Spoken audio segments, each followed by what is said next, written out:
어, ESG라고 하는 게 좀 생소할 수 있는 용어죠.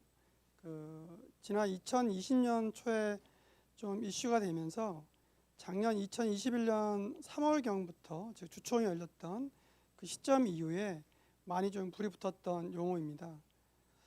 생소하고도 좀 어렵기는 하지만 그렇다고 해서 그냥 지나칠 수 없는 의미를 상당히 과중한 그런 의미를 갖고 있는 게 ESG라고 하는 용어로 저희가 판단할 수 있을 것 같아요.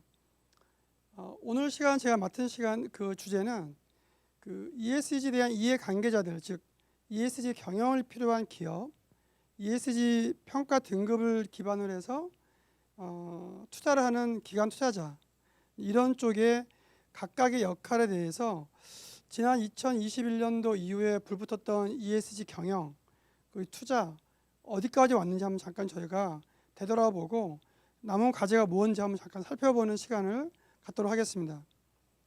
본격적으로 말씀을 드리기 전에 저희가 속해 있는 회사 이 한국 ESG 연구소 잠깐 좀 말씀을 드리고 들어가겠습니다. 한국 ESG 연구소는 아시는 분은 아시겠습니다만 대신경제연구소라고 대신증권 계열사인 대신경제연구소가 작년 8월에 물적 분할을 한 신설법인입니다. 이 신설법인에서 ESG 평가 책임 투자 부분을 담당하고 있습니다. 최근에 그래서 이런 한국 ESG 연구소가 정식 신설법인 이름을 가지고 활동 중에 있습니다.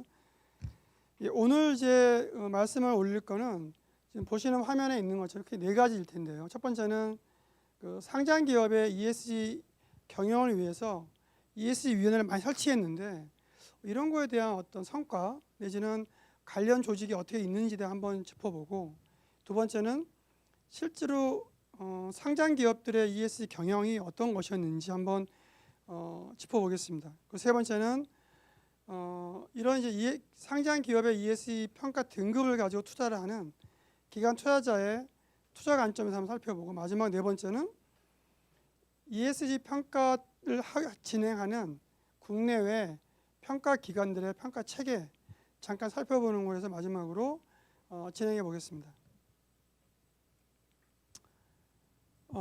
지금 보시는 장표는 기본적으로 약간 저희가 ESG에 대한 이해를 돕기 위한 장표입니다. 보시는 것처럼 ESG를 둘러싸고 있는 이해관계자라고 하면 크게 네 가지로 볼 수 있죠.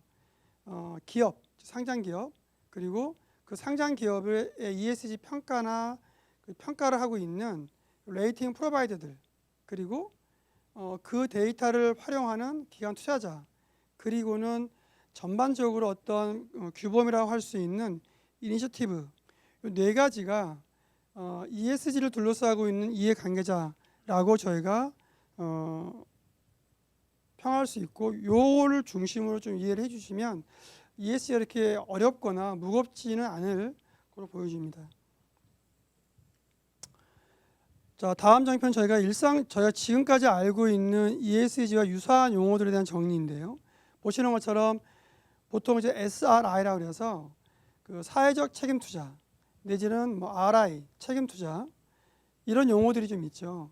우리가 통상적으로 알고 있는 SRI 이거와 CSR 내지는 CSV 대동소이할 수 있습니다만, 저희가 기본적으로 사회적 책임 투자라고 하는 SRI, 여기에서 이 개념에서 어떤 투자 수익을 고려한 것이 바로 그게 RI입니다. 즉 책임 투자. 그리고 책임 투자를 어떤 구체적으로 이행하는 이행 방안이 ESG 투자가 되는 거죠. 그래서 ESG 투자 안에는 보시는 화면 우측 하단에 있는 것처럼 스크린 같은 네거티브 같은 이런 전략들이 여러 가지 많이 포진해 있습니다. 그래서 기본적으로 앞서 말씀드렸던 것처럼 ESG에 대한 이해관계자, 그 기본적인 용어에 대한 좀 이해를 좀 가지고 강의 시작하겠습니다. 자, 다음은 그러면 과연 10대 그룹들이 과연 ESG 경영을 한다 그랬기 때문에 그 관련 위원회, 소위 얘기하는 ESG 위원회죠. 물론 이 용어는 딱 정해져 있지는 않습니다. 유사한 용어들이 많이 있죠. 뭐 투명경영위원회, 뭐 지배구조위원회, 뭐 여타 어쨌든 간에 지금 보시는 장표를 이렇게 보시면 빨간색으로 되어 있는 부분을 이렇게 봐주시면 그 바로 좌측이 각 그룹마다 상장 기업 개수가 있고 빨간색에 보면은 그 전체 그룹에 있는 ESG 관련 조직의 개수입니다. 즉 예를 들면 주 하나그룹 같은 경우 보면은 상장 기업이 6개지만 그 ESG 위원회가 있는 게 8로 표시되어 있는 걸 보면 이런 그룹들 즉 한화, 롯데, 현대중공업들은 오히려 비상장 기업에도 관련 위원회를 가지고 있다라는 게 좀 특징입니다. 그래서 이 장표는 기본적으로 요 몇 개의 그룹들 이외에는 주로 상장사 기준으로 위원회가 있다고 그러면 이 그룹들은 비상장사까지도 좀 넓혀 있다는 게 좀 특징이라고 할 수 있습니다. 자, 다음 장표는 실제로 이제 앞서 말씀을 드렸습니다만 2021년 3월 이후에 급격히 늘어나게 됩니다. 관련 위원회들이 주총을 시점으로 해서. 근데 일반적으로 보면은 그 맨 우측에 보시면 그 우측에 두 번째에 보시면 신설 일시를 보시면 대부분이 다 2021년 3월. 이건 뭐냐면 이 관련 위원회를 신설하기 위해서 정관을 변경하는 경우입니다. 그래서 다 주총 때 다 신설이 된 기업이다라고 저희가 이해를 하면 될 것 같아요. 자, 다음 장표는 실제로 이제 그런 위원회 10대 그룹 소속 상장 기업들이 이 ESG 위원회에서 안건으로 올라온 것을 쭉 분석을 해봤더니 그 안건이 ESG와 관련된 의결 사항도 있고 단순하게 그냥 보고 사항도 있습니다. 죄송합니다.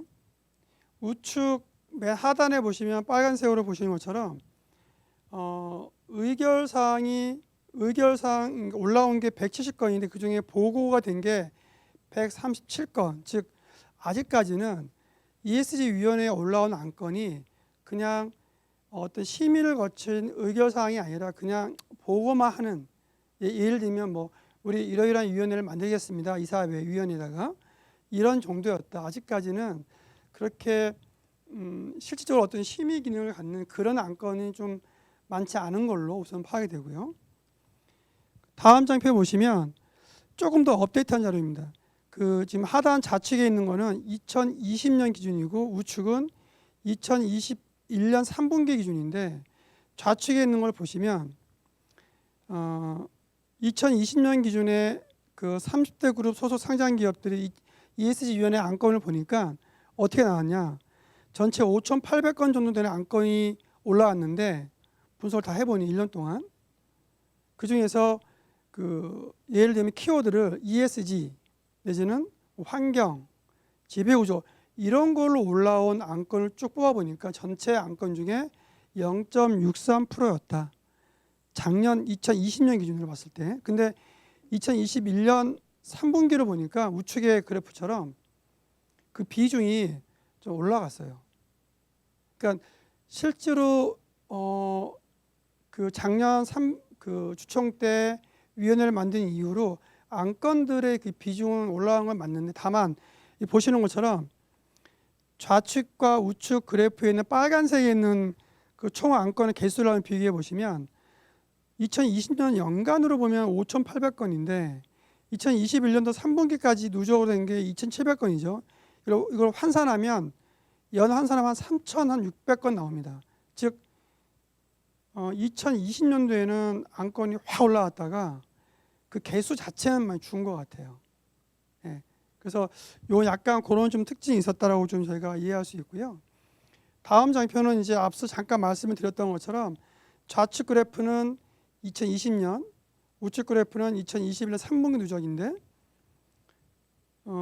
ESG 용어로 올라온 안건 중에 보니까 좌측에 보니까 15건 정도 안건 수 중에서 13건이 그냥 보고 안건이었던 거예요. 그러니까 보고만 하는. 근데 우측으로 이제 옮겨보면 2021년 3분기 기준으로 봤을 때 ESG로 올라온 안건이 77건인데 보고 안건은 26건이죠. 그러니까 그 반대로 얘기하면 심의 안건이 좀 더 많았다라고 이해가 됩니다. 물론 약간 질적으로 변화는 있어 보이긴 하는데 처음 장표에 나왔던 것처럼 좀 그 개수 자체는 조금 이제 좀 약화되는 그런 모습이었던 걸로 파악이 됩니다. 자, 여기까지가 지금까지 그 ESG 경영이라고 선언했던 기업들이 통계적으로 어떻게 보였는지 좀 약간 살펴봤던 거고, 두 번째는 실제로 상장 기업들의 ESG 경영에 대한 얘기입니다. 그 좌측의 그림을 보시면 우리가 전통적으로 그 재무적 관점에서 경영 이렇게 얘기하면 이런 거죠. 막 그 제품을 잘 기획해서 잘 팔아서 그걸 잘 경영해서 돈을 많이 벌면 그 많이 번 거를 재무제표로 표시하죠. 그게 기업 공시라고 해서 정보 공개로 나오는 거죠. 똑같습니다.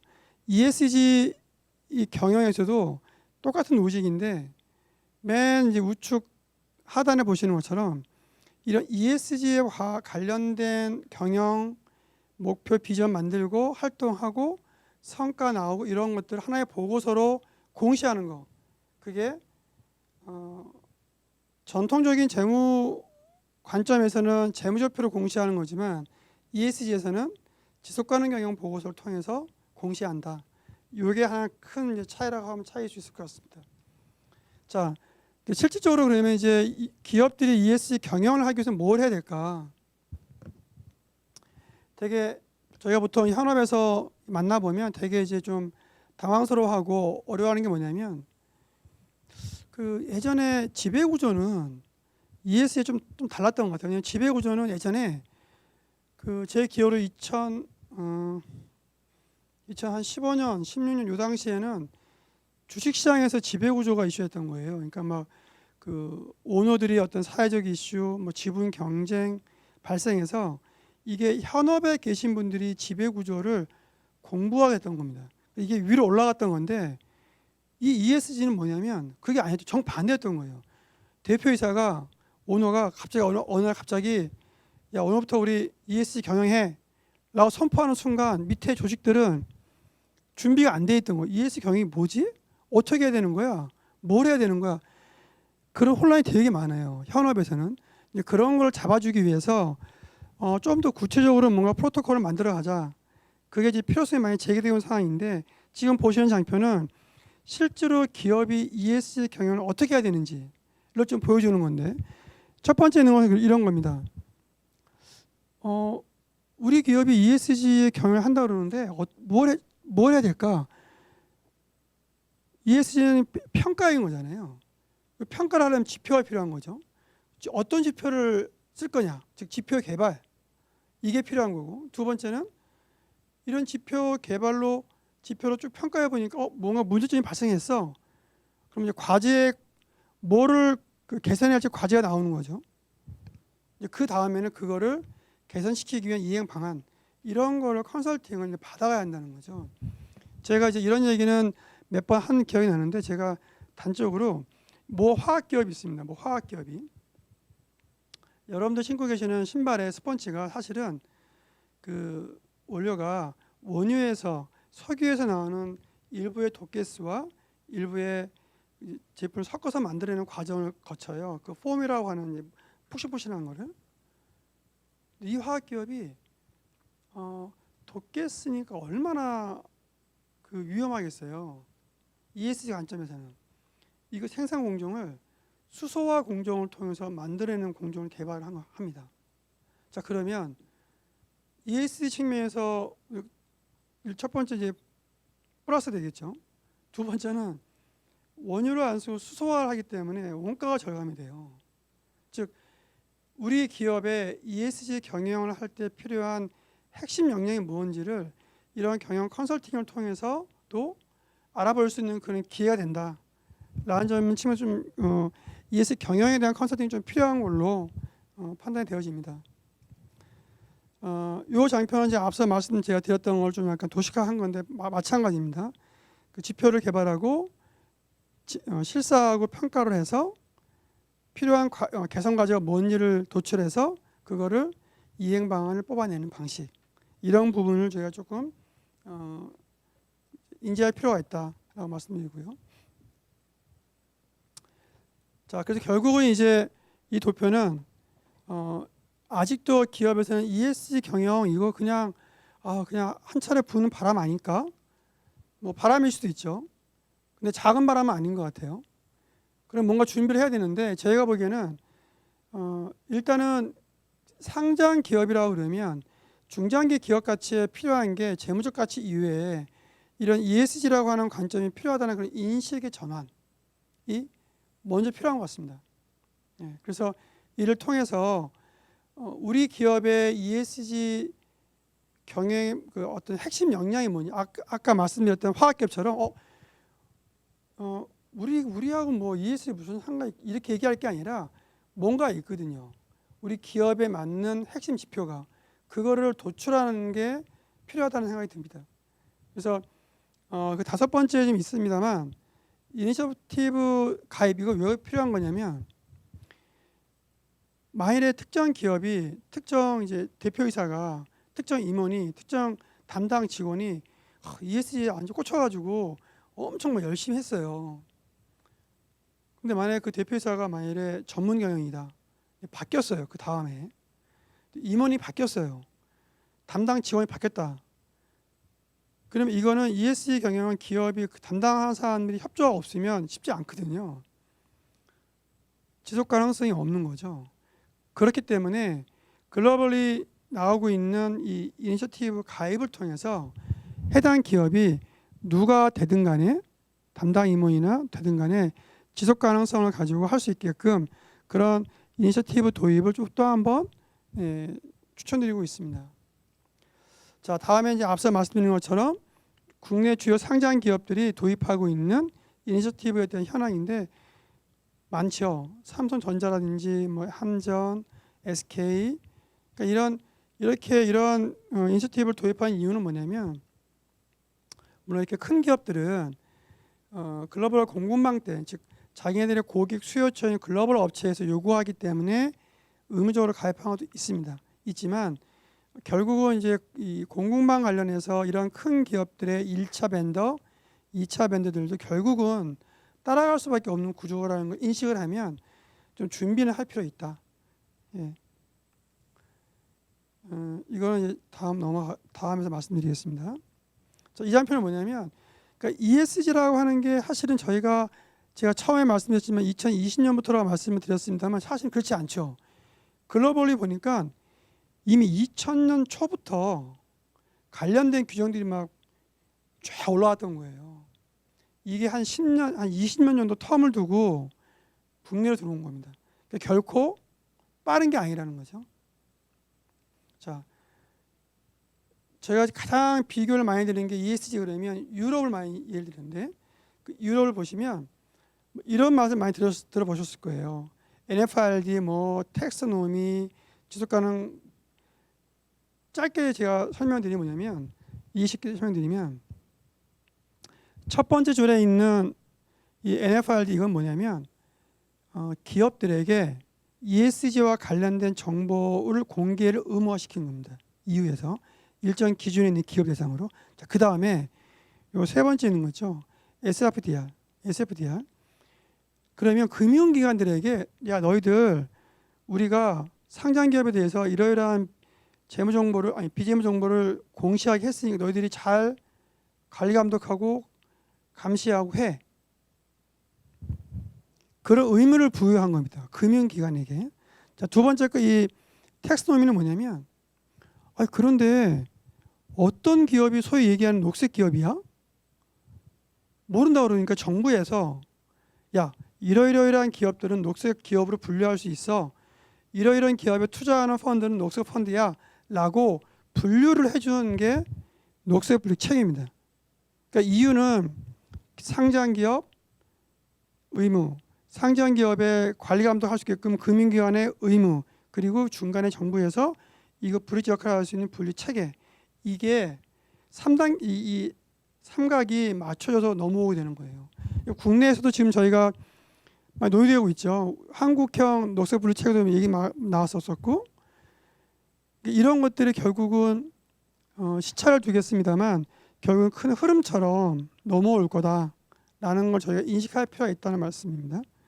자, 다음은 현재까지 국내에 있는 이런 정보 공개와 관련해서 유럽에서 얘기하는 상장 기업의 정보 공개, NFR 보시는 것처럼 크게 분류가 사업 보고서, 뭐 지배구조 보고서, 지속 가능 보고서 이렇게 몇 개 있죠.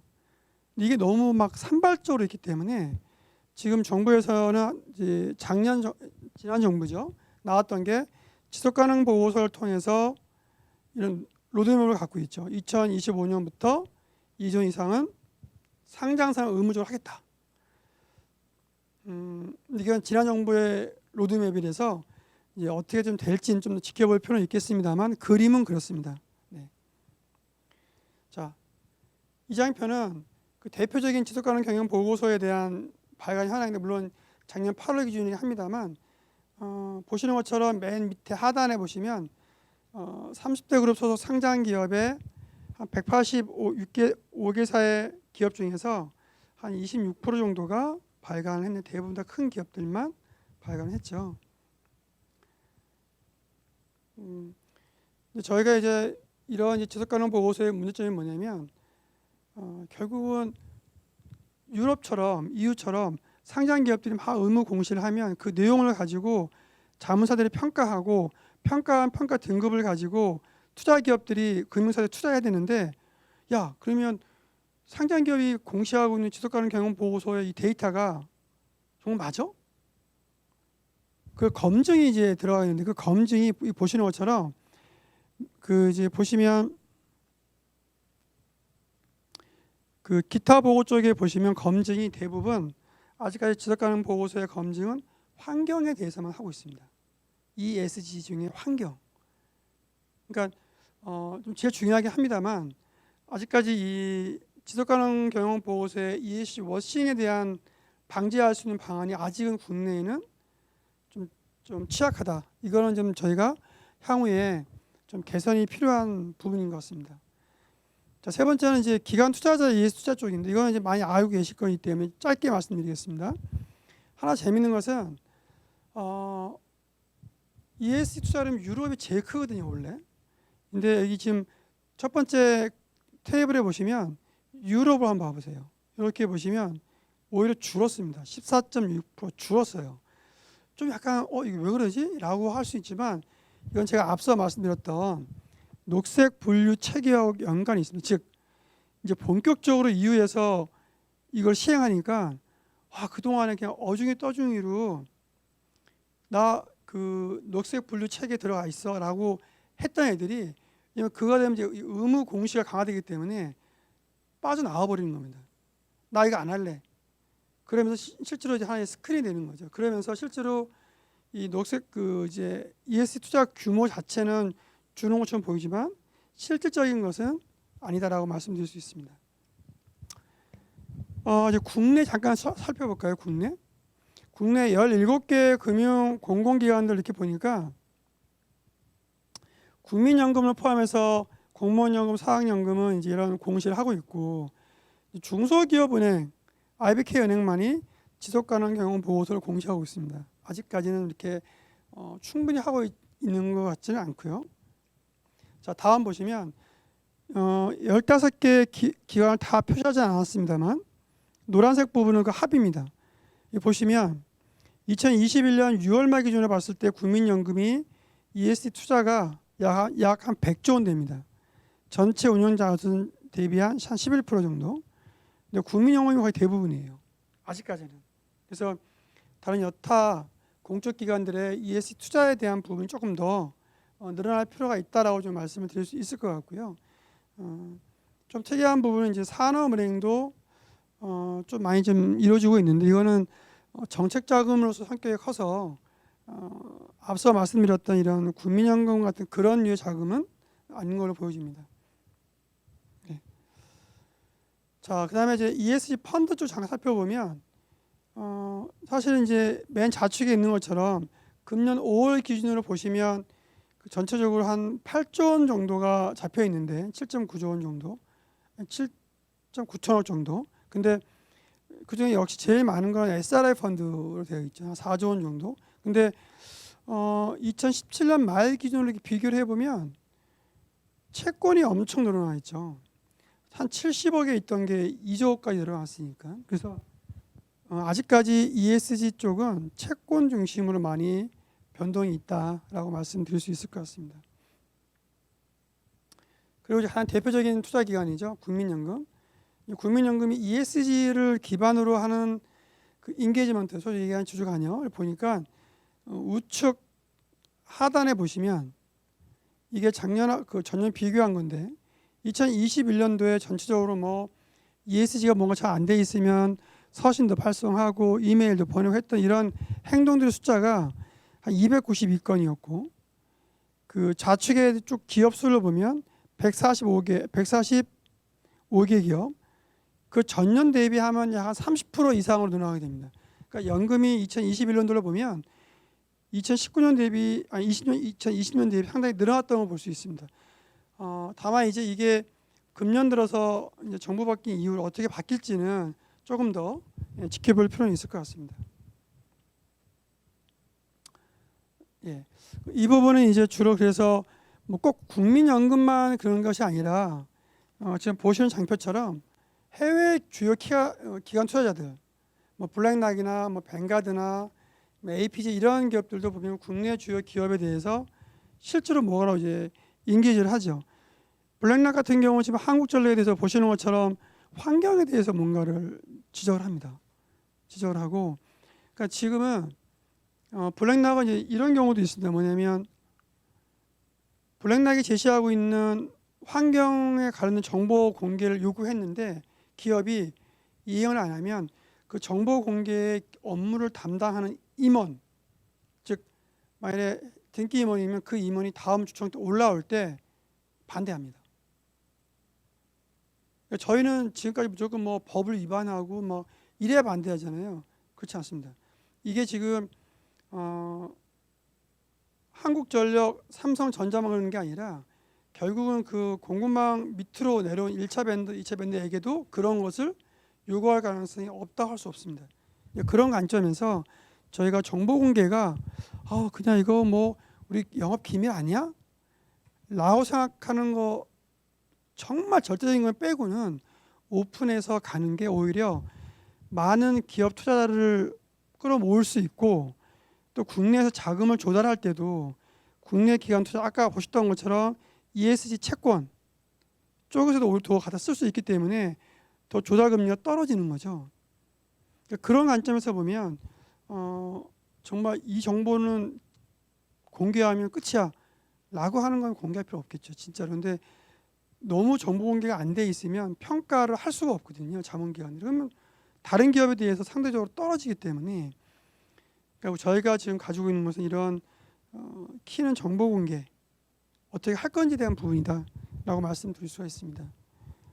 자, 다음이 이제 저희가 마지막 차트인데요. 이렇게 기업이 정보 공개를 하게 되면 저희가 이제 자문기관에 평가를 하게 되는데 어떻게 하는지 한번 볼까요? 우선 글로벌리 한번 볼게요. 국제적으로 지금 보시는 장표 좌측에 구분으로 쫙 나와 있는 이런 뭐 UNGC, GRI 이건 뭐냐면 일종의 이니셔티브입니다. 즉 기업이 정보를 공개할 때 어떤 규범을 따라서 하자서 그 규범을 만들어주는 애들이거든요. 근데 이 보시는 것처럼 뭐 네덜란드 APG, 뭐 미국의 캘퍼스, 뭐 이런 애들이 보니까 이런 것들 대부분 다 도입하고 있는 거예요. 대부분 다. 그러니까 글로벌의 큰 기업들은 이런 그 이니셔티브 애들이 뭐를 도입하고 있는지 그 지표들은 좀 나중에 살펴볼 필요가 있겠죠. 뒤에서 말씀드리겠습니다. 자, 그 중에 환경만 볼까요?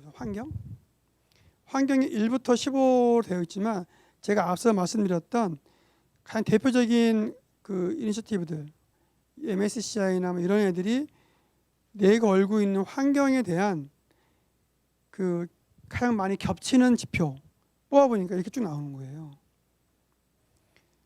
우리가 일반적으로 알고 있는 것들이 있죠. 온실가스, 뭐 에너지, 유해 배출량 이런 것들은 대부분 다 들어가는 거죠. 저희가 정보 공개를 하고자 할 때 어떤 걸 해야 되지? 라고 궁금해한다고 그러면 이런 걸 좀 참고하시면 좀 도움이 되지 않을까 하는 생각이 들고요. 자, 사회 볼까요? 사회는 역시 1번에 있는 게 산업보건안전입니다. 그죠? 저희 지금 한참 저희가 이슈가 되고 있는 것들. 국내에서 이슈된 게 사실은 뭔가 백그라운드에 있었던 거예요. 글로벌이 다 이거를 중시하고 있다는 거죠.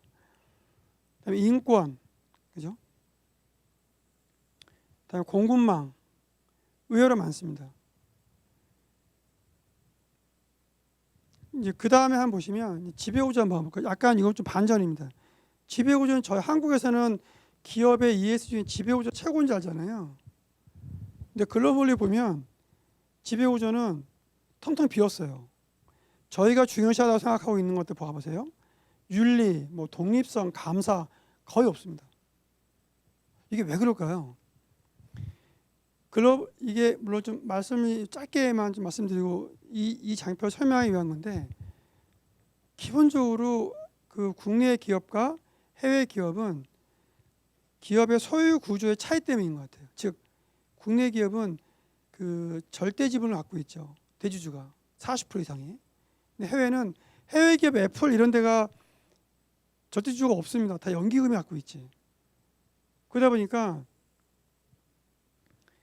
외부 통제가 철저해요. 그 기업을 통제하는 게 철저히 통제하는 거죠. 그 기관 투자자들이 통제를 하는 거죠. 잘못하면 소송을 걸어버리니까. 근데 한국은 국내 기업은 국민연금 말도 잘 안 듣고 있잖아요, 사실은. 뭐라 하긴 뭐 있기는 자공하지만 그래도 잘 안 듣잖아요. 지분율 40% 이상 되니까. 소송 잘 안 되죠. 구조적으로 잘 안 됩니다. 그래서 해외 기업들은 지배구조에 대해서 ESG에 대해서 딱히 뭐라고 할 게 별로 없어요. 근데 여기 다음 페이지 넘어가 볼까요? 국민연금일 겁니다. 국민연금의 ESG에 대한 지표인데 우측 하단에 있는 게 빼곡하죠. 지표가. 제일 많아요. ESG 중에서, 항목 중에서도. 아직까지는 국내에서 ESG에 대한 중에 거버넌스가 중심이다 라고 보는 게 지금 현재 상황입니다. 약간 다른 얘기긴 하겠습니다만, 예를 들면 그 기업 투자가들이 해외에서는 투자한 기업에 대해서 배당 가지고 뭐라고 얘기 안 해요. 알아서 하니까. 왜? 대주주가 없기 때문에 그 전문 경영인이 자기 연임을 하려면 뭔가를 보여줘야 되니까 배당을 많이 합니다. 그 뭐라고 할 계제가 없어요. 근데 한국은 앞서 말씀드린 것처럼 뭔가 외부 통제가 잘 안 되고 뭐 잘 안 되잖아요. 내부 통제도 하려고 그러니까 내부 통제 뭐 감사위원회, 이사회에서 경영진을 견제해야 되는데 그 모든 임원들이 사회사가 다 경영진과 관련된 사안 들어와 있기 때문에 잘 안 되고. 그러니까 요구할 수 있는 거는 배당밖에 없는 거예요. 국내 투자자들, 야 배당이라도 좀 많이 더 우리 펀드에 수익률 좀 올리게.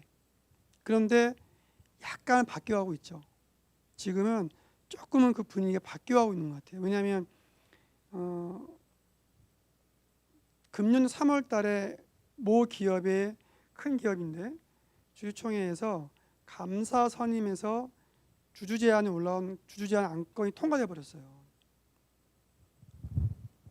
그러니까 이게 뭔가 시장에서 이제 인게이지먼트에 대한 ESG를 기반으로 한 인게이지먼트. 여기서 ESG는 그 해당하는 기업 같은 경우는 약간 S에 해당하는 거였는데 결국은 그렇게 해서 이제 영향력을 행사하게 되는 국내 이제 투자자들이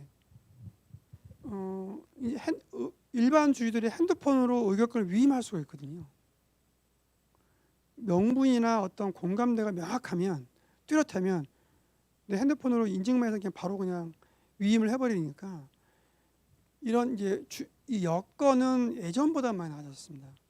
그래서 이제 근데 그 명분, 공감대, 주제는 결국 ESG라고 하는 큰 테두리 내에서 아마 이루어질 가능성이 높다라고 보여지는 거고요.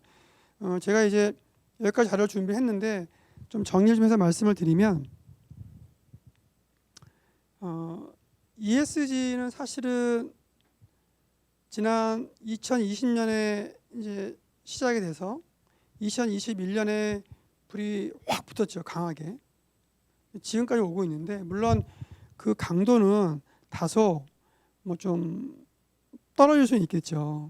다만 그 방향성은 같은 방향성이 다시 회귀하지는 않을 것 같아요.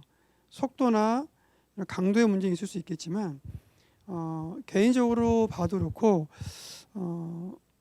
지금은 공급망이라고 하는 즉 특히 수출 기업 같은 경우는 내가 1차 벤더, 2차 벤더 내지는 주력 기업 같은 경우 해외로 수출할 때 지금 아까 말씀드린 것처럼 EU나 유럽은 미국은 이미 이런 ESG가 정착이 되고 입법화되는 과정이기 때문에 글로 뭔가를 물건을 팔려고 하면 그런 기준들에 맞게끔 뭔가를 따라가지 않으면 이제 공급망에서 제외되어 버리기 때문에 이거는 하나의 생존의 문제. 아까 사회자님께서 말씀하셨던 것처럼 어떤 선택의 문제가 아니라 생존의 문제로 올 수 있는 테마일 것이다. 그래서 이제 각 기업들이 오너들이나 대표사님들이 이미 그분들은 경영을 어나운스를 하셨기 때문에 실무단에서 좀 구체적으로 이행 방안을 마련해서 그걸 좀 현실화시키는 것이 남은 과제가 아닌가라는 말씀을 좀 드리고 제 강연이 여기서 마치도록 하겠습니다. 감사합니다.